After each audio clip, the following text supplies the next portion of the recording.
también enviando un saludo. Bendito sea el nombre de Dios. Pues señores, estamos en el mes de la Biblia en la República Dominicana y nosotros hemos querido tomar este tiempo también para reflexionar en lo que es la palabra del Señor. Así que, ¿por qué no?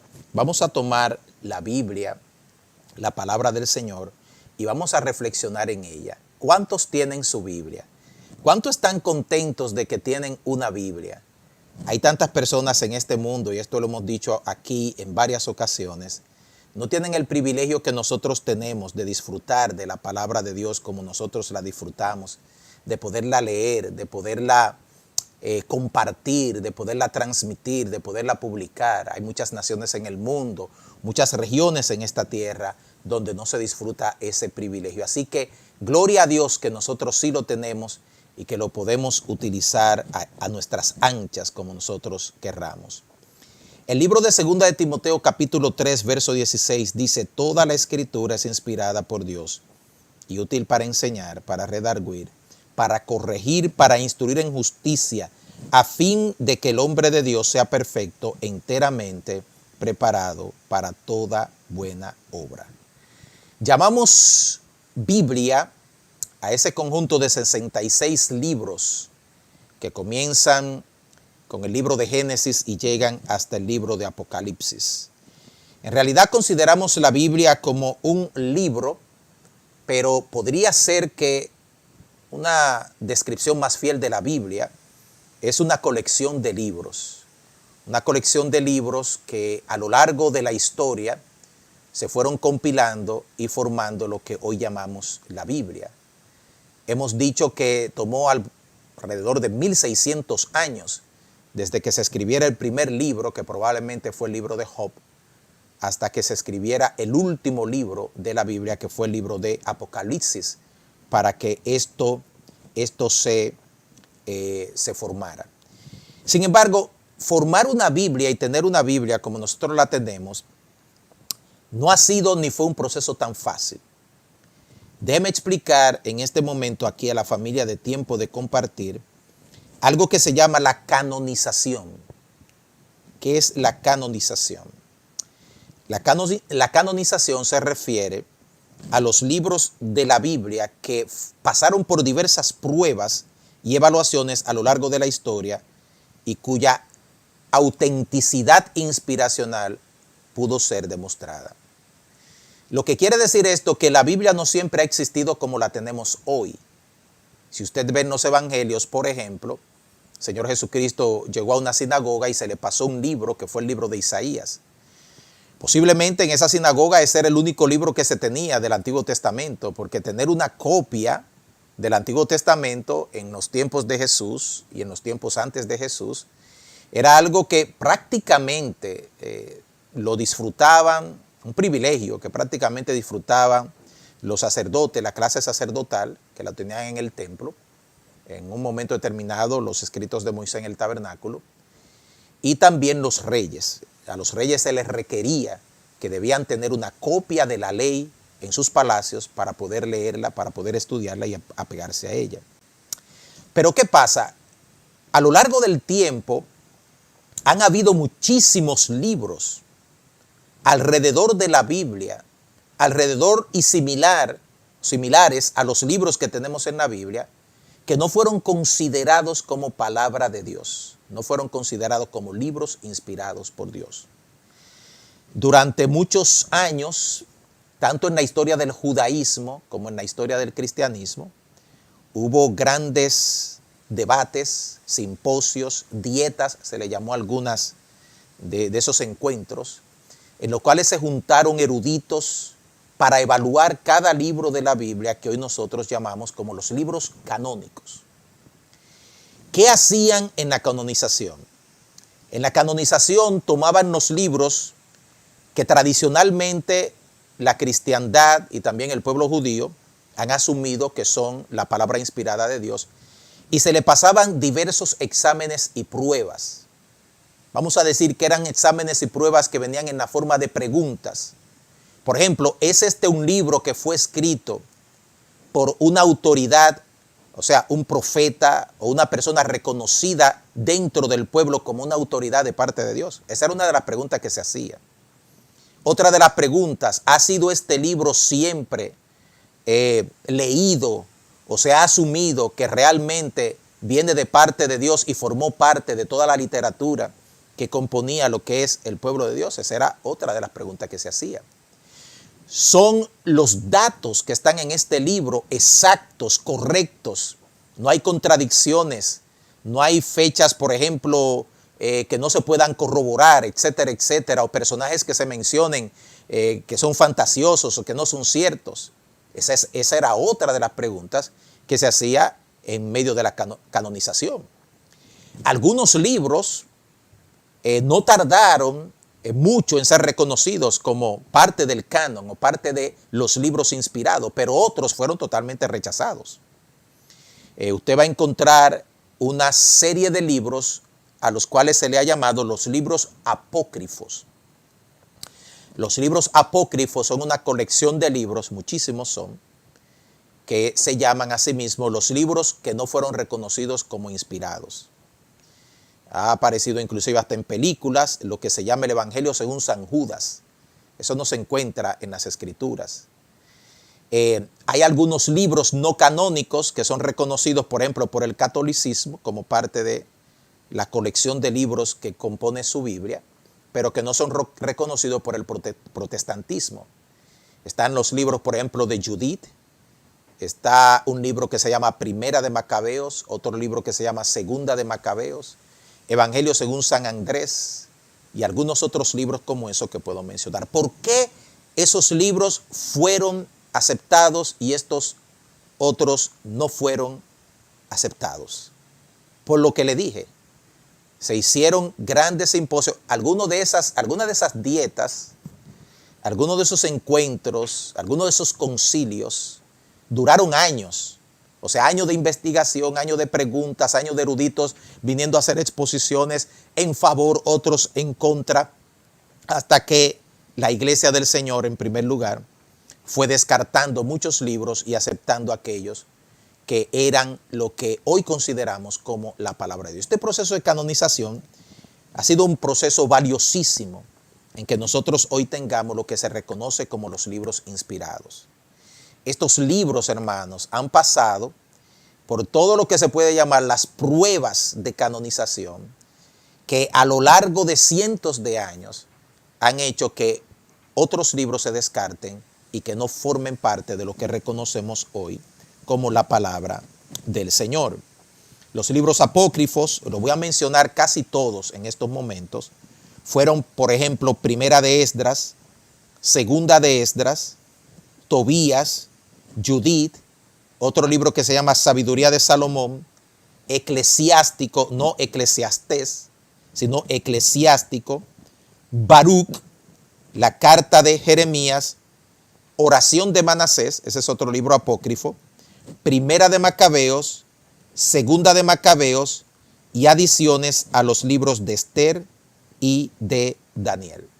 Esos son los libros considerados no inspirados o los libros que son considerados apócrifos. Sin embargo, cuando nosotros vemos en la palabra de Dios declaraciones como la de Pedro, donde él dice que tenemos la palabra profética más segura, lo que se ha encontrado y lo que todos los eruditos y estudiantes de la palabra que a lo largo de cientos de años han puesto a la palabra de Dios en una balanza, es que la palabra de Dios primero no tiene contradicción. Mire, la gente que se ha levantado para plantear que la Biblia tiene contradicciones no la ha demostrado. Inclusive, testimonios grandiosos hay de ateos y de personas en contra de la palabra que fueron a buscar contradicciones en la palabra y terminaron ellos convirtiéndose a Cristo. Terminaron ellos rindiendo su vida a Cristo por comprobar que la palabra que tenemos es una palabra totalmente segura. Toda la Biblia es inspirada por Dios. Y todos los libros de la Biblia vamos a decir, se complementan unos con otros.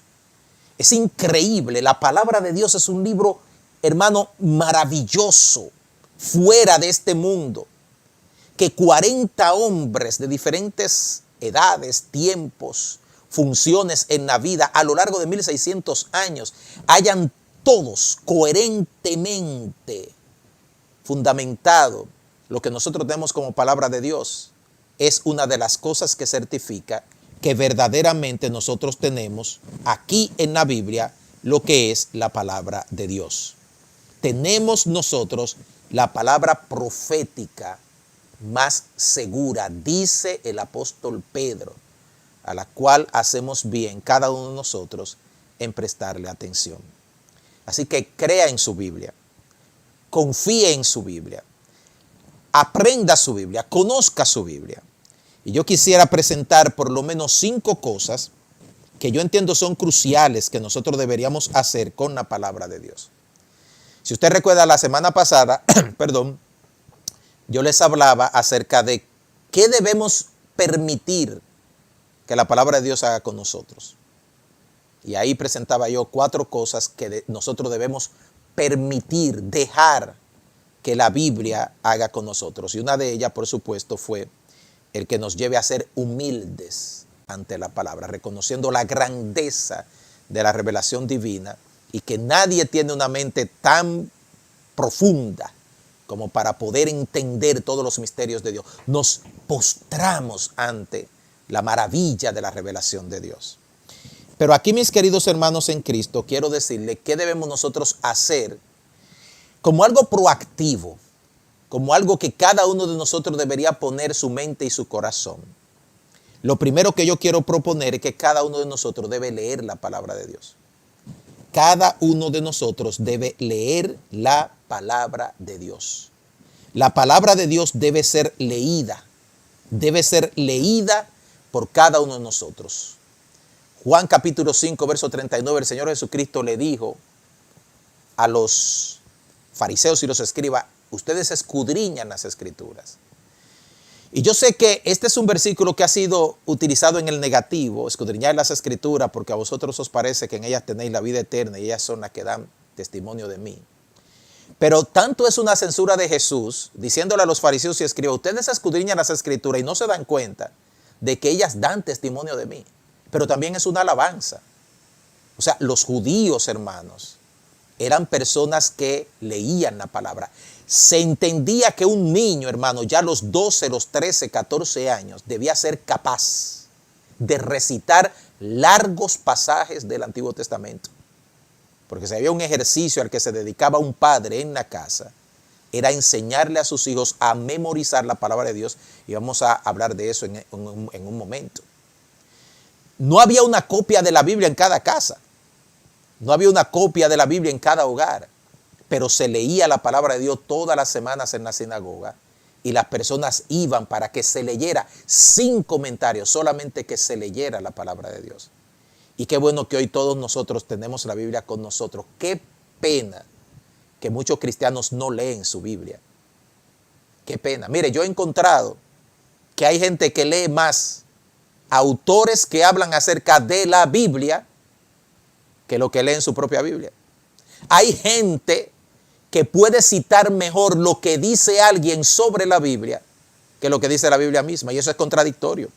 Usted debería conocer más su Biblia, conocer más la palabra de Dios y ser capaz de citar lo que dice la Escritura en vez de lo que dicen algunas personas acerca de la Escritura. Entonces tenemos que leer la palabra de Dios y hacer de la palabra de Dios y de la lectura algo diario, algo habitual. Todos los días debería yo leer un pasaje de la Escritura y permitir que la palabra de Dios nos hable simplemente por su lectura, sin comentarios. La otra parte en lo que yo llamo la atención, y no quiero decir que eso está mal, es que hay gente que ha sustituido la palabra de Dios por libros devocionales, por ir a YouTube, ir a Facebook y leer pensamientos de gente que comenta de algo, de una historia muy bonita, y entonces tiene una conclusión. Yo creo que eso está muy bien, óigame bien. Yo creo en los devocionales, yo creo en todas esas cosas, pero nada debe sustituir la lectura de la misma palabra. Nada debe sustituir la lectura de la misma Biblia. Yo puedo leer los devocionales, claro, puedo leer lo que me mandan, los pensamientos muy lindos a veces, gloria a Dios por ello, las historias muy bonitas, pero que nada sustituya mi lectura personal e individual de la palabra de Dios. ¿Cuántos dicen amén? En segundo lugar, yo quiero proponerle que hay que estudiar la Biblia. El libro de Esdras, capítulo 7, verso 10, dice acerca de este maravilloso hombre de Dios, que Esdras propuso en su corazón que él iba a estudiar, a escudriñar la palabra de Dios para enseñarla, para él practicarla y para en Israel instruir en sus estatutos y decretos. Esdras propuso eso en su corazón. Hay que estudiar la palabra.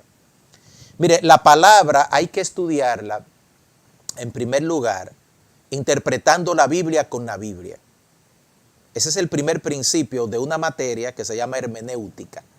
Y los que han estudiado la palabra de Dios a nivel académico saben a lo que me refiero. La hermenéutica es sencillamente la materia de estudio que nos lleva a pasos y leyes de interpretación de la Escritura. Y la primera ley de interpretación de la Biblia es: la Biblia es su propio intérprete. Y eso es maravilloso, porque eso significa que yo puedo tomar mi propia Biblia y cuando leo una escritura y como que no la entiendo, voy a otros pasajes que hablan acerca de lo mismo y hago comparaciones entre pasaje y pasaje. Y un pasaje revela lo que dice otro pasaje y una escritura aclara lo que dice otra escritura. Así que estudiar la Biblia bajo el principio de que la Biblia es su propio intérprete, yo creo que es el principio cardinal y principal de que nosotros nos acerquemos a la palabra de Dios.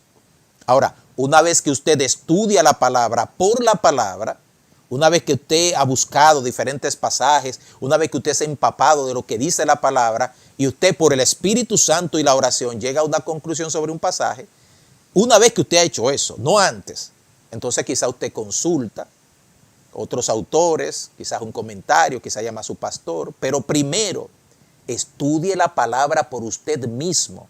Estudie la palabra e interprete la palabra por la palabra. La Biblia es su propio intérprete. En tercer lugar, tenemos que memorizar la palabra del Señor. La Biblia tiene que ser memorizada y ese es un principio que viene del Antiguo Testamento. Estas palabras que yo te mando hoy, el Señor le dijo a todo el pueblo de Israel, estarán en tu corazón y las dirás y las repetirás a tus hijos estando en tu casa. La gente no tenía una copia de la Biblia ni de libros de la Biblia en su casa. La gente tenía que memorizar la palabra. Cuando usted ve esos mensajes, esas predicaciones en el libro de los Hechos, de Pedro citando el libro de Joel, del apóstol San Pablo citando pasajes del Antiguo Testamento, de Esteban citando prácticamente todo el Antiguo Testamento. Hermano, no era que andaban con una Biblia debajo del brazo y, dicho sea de paso, no era la Reina Valera del 60. Memorizaban la Escritura, la conocían en su mente y en su corazón. Y yo vuelvo otra vez a lo que dije al principio. El pueblo de Dios tiene que conocer más la Biblia que lo que conoce y sabe de las personas que escriben sobre la Biblia. Citar la Escritura, decir así ha dicho Jehová. El apóstol Pablo dice, el apóstol San Pedro escribió, dice en el libro de Mateo, y citar la Escritura. A mí me encanta memorizar la Biblia. Ahora mismo le voy a decir, yo no tengo ningún versículo escrito, solo tengo la cita, lo estoy citando de memoria, porque me encanta memorizar la Biblia, memorizar la palabra de Dios. Y cuando memorizamos la palabra, es una arma que utilizamos en contra del enemigo, porque cuando Jesús se enfrentó al diablo, memorizó la Escritura y se la repitió. Imagínese usted que cada vez que tenga una tentación, cada vez que usted tenga una situación difícil, tenga que pensar, ¿y dónde busco? ¿Y dónde voy? Claro que eso está bien, pero qué bueno poder decir, no, la palabra de Dios dice, no te dejaré ni te desampararé. Bendita sea Jehová mi roca. Dios es mi amparo, mi fortaleza, mi pronto auxilio en toda tribulación. Por tanto, no temeré, aunque la tierra sea removida. Dios es mi amparo, mi fortaleza. Palabra de Dios memorizada. Palabra de Dios memorizada. En cuarto lugar, creo que la Biblia debe ser meditada. Debemos meditar en la palabra de Dios. El libro de Salmos, capítulo 1, dice, y aquí vamos a memorizar. ¿Quién está listo para decir el Salmo número 1 de memoria? Lo dice conmigo. Bienaventurado el varón que no anduvo en consejo de malos, ni estuvo en camino de pecadores, ni en silla de escarnecedores se ha sentado, sino que en la ley de Jehová está su delicia, y en su ley medita de día y de noche. Seguimos.